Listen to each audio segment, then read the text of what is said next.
Good morning, students. We are reading this paragraph today, Return of the Native. I have told you in earlier class that what do you mean by NGOs, and I hope that you have googled this term out, because I have told you to do so, and you know that now what NGOs are actually and what do they work for.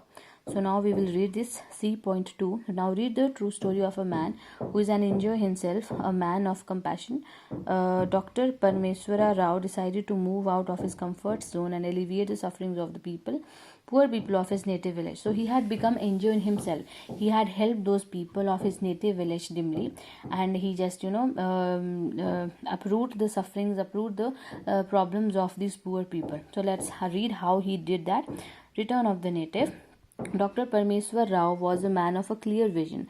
After obtaining a doctoral degree from Pennsylvania State University, USA, he turned down the lucrative offer of a job as an assistant professor at the university. Guided by his inner voice, he came back to India. What are your plans? His father asked. So Dr. Parmeswara Rao, he was a man of a clear vision. Vision means perception, that whatever you want to do in life, whatever your plans, that must be clear. You must be clear about your thoughts and opinions. So that was the man he is. So he got his doctorate degree from Pennsylvania State University, USA. Okay, and he refused. Turned down means he refused a lucrative. Lucrative means profitable, money making. He refused this money making offer of assistant professor at their only in that university from where he had obtained his doctorate degree. That university offered him a job, but he just turned it down. He just refused it. Why? Because he was guided by his inner voice. Inner voice means by his heart, by his soul, that he really do not want to do that job. So what he did, he just come back to India, and then his father asked that what are your plans now, that what you really want to do in your life. So what happened then? Till now, his father had decided everything for him. On completing his schooling, Rao had wanted to go to his native village, but he was persuaded to go for higher studies in USA. Now the time had come for Rao to realize his dream for working for the welfare of the society.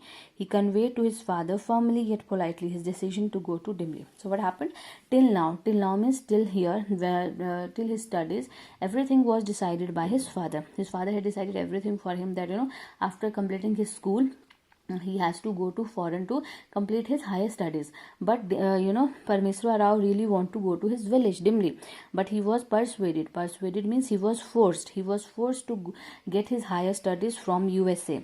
And now the time had come. Now the time had come that he should realize means he should complete, or he should fulfill his dream. And what is his dream? His dream was to work for the welfare of the society, that he really want to do something good for the society. And he conveyed means he tell, and to his father, he convinced his father firmly means strongly but politely. Okay, after all, he's his father, so he politely and firmly and strongly told his decision to father, that he really want to go back to his village, that he really do not want to do any job or to do any lucrative job or to make money. What he really want to do is he really want to go back to his village. Then his what will you do there? His brothers asked. His brothers asked to him that what will you go there, and what will you do there, because you are so well educated, you can have a very good job, you can settle very well, so why you really want to go to the village back? So then what he replied, I'll go and see what I can do for the villagers. They need help. They are poor, they are exploited, the children need good education. I can teach them. I can also help the farmers to get better yield from the land.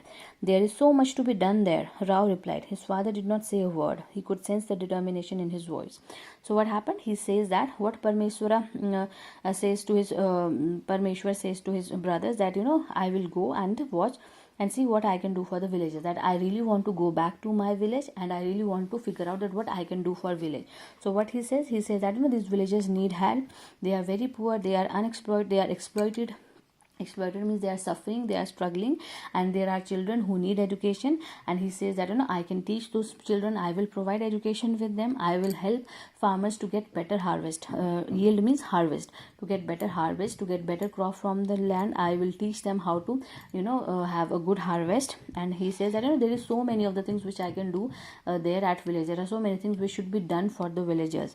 And Rao told these all things to his brother, and his father did not say a word. He didn't said anything to him that you should not go there or everything. Why? Because his father sensed, his father saw a determination, a strong determination, a willingness that he really wanted to do something to his village. So he didn't stop him, rather he just encouraged him to do these all things. So then what happened? Rao arrived in the village along with his wife. His brothers too came to help him settle down in his ancestral house. So he just came back to his village with his wife, and his brothers also came to his ancestral village. Ancestral home means where your grandparents, grandparents used to live. That is called ancestral house. Okay, so they were just living there and they just settled down there. And then what happened? Early next day, Rao set out for a stroll. Stroll means for a small journey or a round of a village. So next what happened? Next day, very morning, he just went into the village to have a round, to have a look around the village. So then what he saw children carrying satchels walking along the dusty path. He asked the children why they were out so early. They said, we have to start early as we attend the school at Yella Manchali. So when he was out there in early morning, so what he saw that there were children who are carrying satchels. Satchels matlab bags. Okay, the students are carrying satchels and they were just walking through the dusty path. There were not proper streets were there. So then Parmeshwar Rao inquired them that why are you going, where are you going very early morning? So they said that they have to start early, they have to get up early and they have to start the journey early because they have to go to school to Yella Manchali. Yella Manchali is very away from their village, so they have to go on foot and they have to start very early so that they can reach school on time. Okay, then what happened? You mean you walk 5 miles in the morning to reach school and then another 5 miles to return home after school? Rao could not believe himself. So what happened then? He told these children that that you walk 5 miles to go to your school, you reach there and then you came back again 5 miles to come back from the school. So he was very much surprised. He was not able to believe that these small children, they are walking so long journeys, they are walking so long distance to get their education. They have to go so long they have to cover so long path just to get their education. So it was unbelievable for him. So what he did then, it gave Rao an idea where to start from. Now Rao get an idea that what he should do and from where he should start to do good for the village. Establishing a school in Dimli became his first priority. So what was his first priority? What was his first concern? His first concern was that that he really want to establish, he really want to build, he really want to start a school at Dimli and at his own village, so that children should not they should not have a need to do that kind of a journey, so long journey for their school, so that they can have their own school in their own village. So what happened?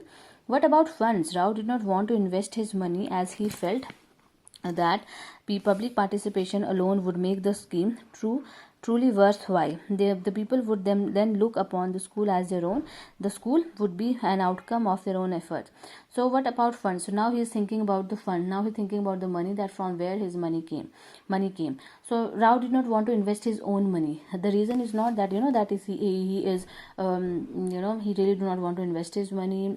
He is greedy or something like that. No, the reason was that that he wanted public to participate in building the school, so that they can treat a school like their own property, so that they can come to school regularly, so that they can take care of the school regularly. So that is the reason that he really want to make public to participate in building the school. And and they should treat a school only there if that school would be made because of their hard efforts, because of their outcome of the effort. So that is why he really want those villagers to participate in building the school. Okay, so till here we will read only. We will read this next paragraphs in our next class. Read this chapter again, try to understand it. Okay.